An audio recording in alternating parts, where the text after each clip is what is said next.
এবার চলে যাব হাওড়ায়, বেলগাছিয়ায়। হাওড়ায় আবর্জনার পাহাড়, ধস বিপত্তি, আর সেই বিপত্তিতে ক্ষতিগ্রস্ত বহু মানুষ। তাদের জন্য বাংলার বাড়ি, 96টি পরিবার ক্ষতিগ্রস্ত। আজকে মেয়র ফিরহাদ হাকিম জানিয়েছেন এই 96টি পরিবারকে বাংলার বাড়ি প্রকল্পের আওতায় আনা হবে এবং ক্ষতিগ্রস্তদের বাড়ি বানিয়ে দেবে রাজ্য। যাদের ভোটার লিস্ট ওখানকার নাম আছে, আধার কার্ড আছে এবং পুলিশ ভেরিফিকেশনে তারা ওখানে থাকে, তাদের জন্য বাংলার বাড়ি আমরা শুরু করে দিচ্ছি।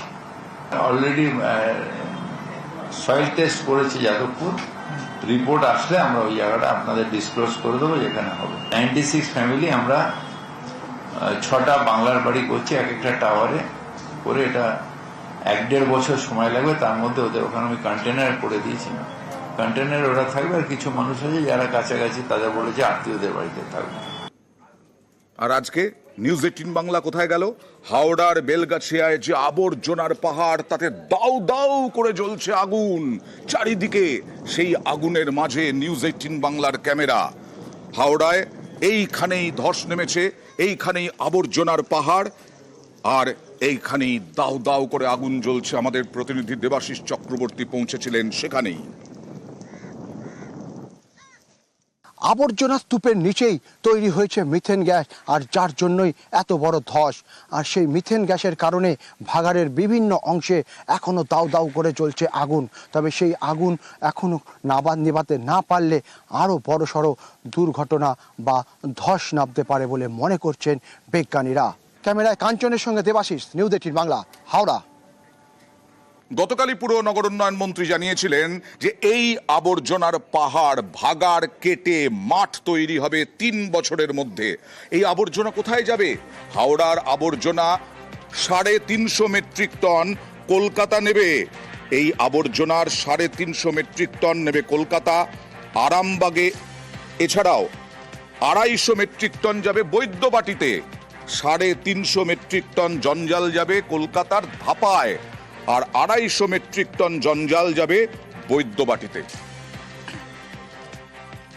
কলকাতা কর্পোরেশন থেকে আমরা কিছু পোর্টেবল কম্প্যাক্টর পাঠাচ্ছি, যেগুলো ওখানে যে রাস্তাঘাটে যে নোংরাটা পড়ে আছে সেটা তুলে নিয়ে একটা জায়গায় এখন টেম্পোরারি ফেলবে। আর আমরা ওখানে একটা পার্মানেন্ট ফ্যাক্টরি তৈরি করছি, যেখান দিয়ে আমরা এই কাজটা করতে পারবো।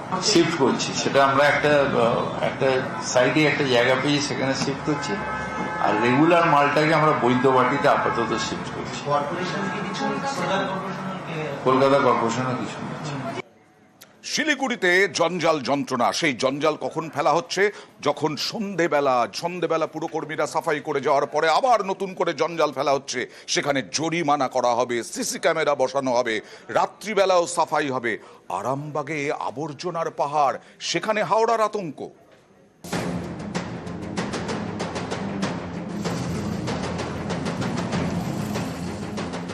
দুর্গন্ধ ছাড়ছে, একদম যাওয়া যাচ্ছে না। ব্রিজের নিচে যে আবর্জনা যে পড়ছে, যে ক্ষতি হচ্ছে, ব্রিজে তো অবশ্যই ক্ষতি হবে।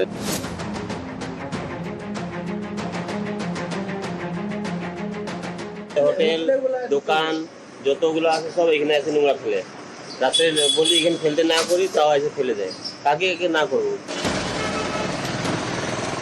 রাজ্যের গুরুত্বপূর্ণ শহর শিলিগুড়ি, এখানেই যেখানে সেখানে পড়ে আবর্জনা। রাস্তার পাশে জমছে জঞ্জাল। সকাল সন্ধে দুবার করে আবর্জনা সাফাই করে শিলিগুড়ি পুরসভা। স্থানীয়দের দাবি, সন্ধে 7টায় সাফাইয়ের পর রাস্তায় আবর্জনা ফেলা হয়। আবর্জনা ফেলে বিভিন্ন হোটেল রেস্তোরাঁ। এটা বন্ধ করতে পদক্ষেপ নিতে চলেছে তৃণমূল পরিচালিত শিলিগুড়ি পুরসভা। সিদ্ধান্ত হয়েছে সকাল সন্ধ্যের পাশাপাশি রাতেও আবর্জনা সাফাই করবেন পুরকর্মীরা। শিলিগুড়ির গুরুত্বপূর্ণ এলাকায় বসানো হবে সিসি ক্যামেরা। রাস্তায় আবর্জনা ফেললে জরিমানা দিতে হবে। প্রজেক্ট ডাইরেক্টর জলি চৌধুরীর সাথে কথাবার্তা হয়েছে। ওরা আমাদের নাইট সার্ভিসে গভর্নমেন্ট থেকে হেল্প করবে বলেছে, সলিড ওয়েস্ট ম্যানেজমেন্টে। চেষ্টা করছি আমি ওখানে পুরো সিসি লাগাবো। একটা নির্দিষ্ট সময় ফেললে লোকেট করলে ফাইন করব, যা যা প্রসিডিওর আছে করব। একটা সিস্টেমের মধ্যে আসতে হবে, না আসলে ব্যবস্থা হবে। হুগলির আরামবাগ, এখানে দ্বারকেশ্বরের ওপরে রামকৃষ্ণ সেতু। এই ব্রিজের নিচেই আবর্জনার পাহাড়। বছরের পর বছর ধরে আরামবাগ শহরের আবর্জনা ফেলা হয় এই ব্রিজের নিচে। আরামবাগের রামকৃষ্ণ সেতু, আরামবাগ শহর থেকে পশ্চিম মেদিনীপুর এবং বাঁকুড়া যাওয়ার যোগাযোগের অন্যতম গুরুত্বপূর্ণ এই সেতু, অথচ এই গুরুত্বপূর্ণ ব্রিজের নিচেই এভাবেই ফেলা হচ্ছে পুরসভার গোটা শহরের আবর্জনা। হাওড়ার ঘটনার পরেও কিন্তু শিক্ষা নেয়নি আরামবাগ পুরসভা। সম্প্রতি ডাম্পিং গ্রাউন্ডের চাপে ধস নামে হাওড়ার বেলগাছিয়ায়। হাওড়ার এই ছবি দেখে আরামবাগের মনে আতঙ্ক। আবর্জনার চাপে এখানেও ধস নামবে না তো? ভেঙে পড়বে না তো রামকৃষ্ণ সেতু? এই যে পলিথিনের স্তূপ পড়ছে, এটা একটা লেয়ার পড়ে যাচ্ছে, এতে ভবিষ্যতে ঘর বাড়িতে ধস হবে। পরবর্তী টাইমে হয়তো জলস্রোত সেইভাবে এলে আরামবাগের এই কালীপুর ব্রিজটা ভেঙে পড়তেই পারে। পৌরসভার কোনো মাস্টার প্ল্যানিং নেই। প্রথম কথা, ওই যে ডাম্পিং গ্রাউন্ডটা যেটা আরামবাগে ব্রিজের নিচে পড়ছে, আবর্জনাগুলো জমার ফলে ওর যে রাসায়নিক যে কেমিক্যালগুলো বেরোচ্ছে, ওই কেমিক্যালগুলো আমাদের ওই ব্রিজটা খুবই ক্ষতিকারক। ওই ব্রিজ আগামী যদি ভেঙে যায়, আরামবাগ পুরো বিচ্ছিন্ন চলে যাবে। আরামবাগ পৌরসভা বর্তমানে ভীষণভাবে চেষ্টা করছে একটা ডাম্পিং গ্রাউন্ড করার জন্য। এটা সর্বসাধারণের সুবিধার্থে বেশ কয়েকটা জমি দেখা হয়েছে। আমরা খুব আশাবাদী, আমরা শীঘ্রই ডাম্পিং গ্রাউন্ডের কাজটা শুরু করতে পারব। পার্থপ্রতিম সরকার এবং শুভদীপ ঘোষ, নিউজ 18 বাংলা। পুরুলিয়ার ছবি দেখাবো। পুরুলিয়ায় গরম মানেই জলকষ্ট। সেই পুরুলিয়ায় জলের অপচয় আমরা আগেও দেখিয়েছি, আজকেও দেখাবো জলের অপচয়। আবার কোথাও কল আছে, জল নেই। যেখানে জল আছে সেখানে অপচয় হচ্ছে, জলের অপচয় হচ্ছে পুরুলিয়ায়। এই পুরুলিয়ার ছবি তুলে ধরছি বারবার। দেখুন, পুরুলিয়ায় কল আছে, জল নেই, আবার যেখানে জল আছে সেখানে অপচয় হচ্ছে। অপচয় হচ্ছে যে সেটা সাধারণ মানুষও জানেন, কিন্তু সব জেনেও সেই জল অপচয় করছেন। আর পুরসভা এই জল অপচয়ে কি ব্যবস্থা নিচ্ছে দিন দিন ধরে দেখাচ্ছি, কিন্তু কোনো ব্যবস্থা নেওয়ার তো ছবি উঠে আসছে না। 2000 টাকা তো জমা দিয়েছিলাম বহুকাল আগে। আমাদের 19শে জুলাই 2024 সে কানেকশন, জলের হাউস কানেকশন পেয়েছি। শুধু কানেকশনটুকুই পেয়েছি, জল কিন্তু পাইনি। এক ফোঁটা, সেদিন থেকে এক ফোঁটা জল আমরা পাইনি। যখনই বলা হচ্ছে তখন দেখছি, আমি ইভিন আপনার মিউনিসিপ্যালিটি অফিসে গেছি, কমপ্লেন করে এসেছি, আমাকে ডাকা হয়েছিল। এটা টেকনিক্যাল ডিফেক্ট আমরা দেখছি। এক ফোঁটা জল নেই, প্রতিদিন খোলাই থাকে। ভাবি যে সন্ধ্যের সময় আবার যদি জল আসে, কিন্তু জল আমরা পাই না। পৌরপ্রধান উনি আশ্বাস দিয়েছেন যে না, জলের ব্যবস্থা হয়ে যাবে, কিন্তু আমরা এখনো পর্যন্ত জল পাইনি। আমরা চাইছি এই সমস্যার যাতে দ্রুত সমাধান হয়, নাহলে আমরা কল পেয়ে লাভটা কি? প্রত্যেককে জল দিতে চাই, যারাই পৌরসভায় হোল্ডিং আছে, যে জায়গাগুলো যারা বলছেন তাদেরকে যোগাযোগ করতে বলুন। দেখবেন ওখানে এসডিপি লাইনটা নেই। সেই এসডিপি লাইনটা বিআরজে প্রজেক্টের সময় কমপ্লিট হওয়ার কথা ছিল, যেটা যে কারণেই হোক কমপ্লিট হয়নি। আমরা উদ্যোগ নিচ্ছি, আমরা অলরেডি বহু জায়গায় এসডিপি লাইন দিয়ে কমপ্লিট করেছি। স্পেসিফিকভাবে কোন এলাকার তারা যদি আসেন, আমরা নির্দিষ্ট ইঞ্জিনিয়ার ওয়ার্ডে তারা দেখছেন, এসডিপি লাইন ওগুলো কমপ্লিট হলেই আমরা সংযোগগুলো দিয়ে দেবো। গত দুদিন ধরে আমরা দেখাচ্ছি তৃণমূল অবাঙালি ভোট পেতে মরিয়া, আবার বিজেপিও অবাঙালি ভোট নিজেদের কাছে রাখতে মরিয়া। তাই কি এই কর্মসূচি?